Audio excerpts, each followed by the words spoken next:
At 6 years old, I accepted Christ, not because I thought I was a horrible sinner that needed to repent of this crazy lifestyle, but I heard the story of Jesus and felt like it was something that I needed in my life.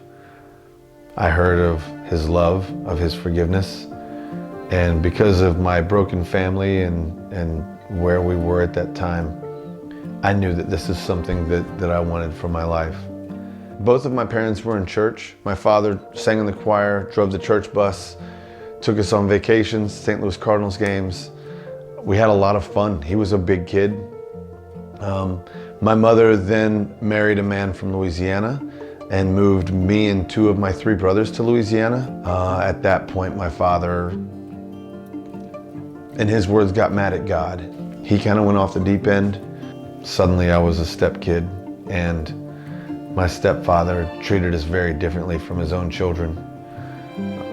We were in church 3 times a week. He was a Christian man, but very different during the week than he was on church nights, church days.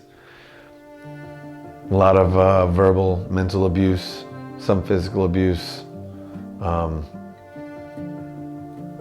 very hypocritical.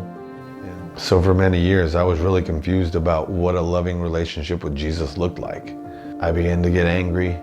I began to harbor this resentment, this bitterness towards my mother, this anger towards my stepfather, resentment towards my father for not rescuing us, so to speak.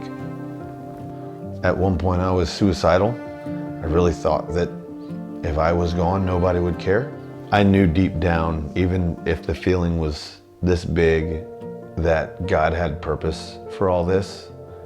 I was struggling with, does my life matter? God has a plan. And when I was in that mindset of my life doesn't matter, I just did crazy things, from drugs to sleeping around to other illegal activities.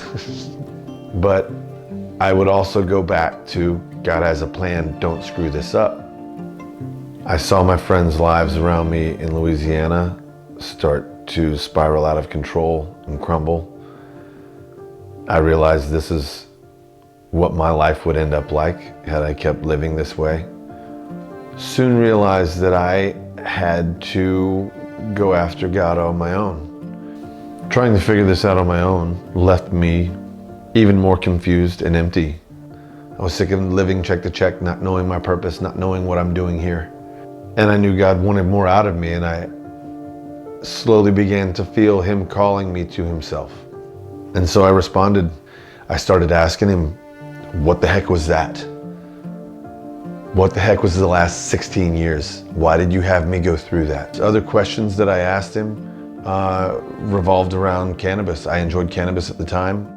And what he showed me was, after a long, weeks-long conversations with the college minister at the church I was going to, we landed back at the 10 Commandments. Thou shalt not have any other gods before me. We went from there to what Jesus said was the 2 greatest commandments. Love God with all of your heart, soul, and strength, and love your neighbor as yourself. And what I realized with this as the answer is that God wanted me completely. He wanted me to trust him. He didn't want me to put anything in front of him. As far as the cannabis went, that was my go-to. I was putting it in front of him as a priority in my life. The drinking and the women and the confusion and anything else in my life that had me confused or distracted was a God that I was putting in front of him, and he wanted me completely. When I started asking about purpose, I knew that I needed to pray for wisdom. And he showed me the verse, Psalms 37:4. And it says, delight yourself in the Lord and he'll give you the desires of your heart.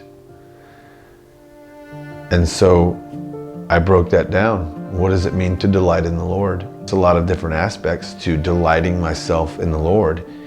And the more I did that, the more I prayed for wisdom about how to do that, the more he showed up. And he started giving me the desires of my heart to know him, to know who he created me to be. And I remember it like it was yesterday, but it was a conversation between me and God where I'm like, Okay, I'm delighting in you. I'm enjoying so many different aspects of my relationship with God, but I still didn't know who I was made to be.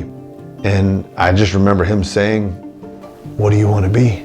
I remember answering, I just want to be who you made me to be. And he's like, what do you want to be? And I had been interested in art my entire life, been drawing since I was a child. I'm making stickers, worked at a sign shop, but nothing super serious. But I told him I wanted to be an artist. It just felt like he appreciated my honesty. I felt a burden kind of come off of me with, I don't know what I want to be. And he gave me the freedom to choose. But going back to Psalms 37:4, if I delight myself in him, he'll give me the desires of my heart. And so I just continued to focus on delighting in him the best I could. And everything changed. He showed up in my life more apparent and more true and honest than anyone else in my entire life. And as I delight in him, he continues to give me the desires of my heart. It's one thing to say that you're a Christian and that you believe in God, but it is a completely different thing and looks completely different when you delight yourself in the Lord. When you live that relationship with God in honesty and vulnerability, and you let him change you from the inside out.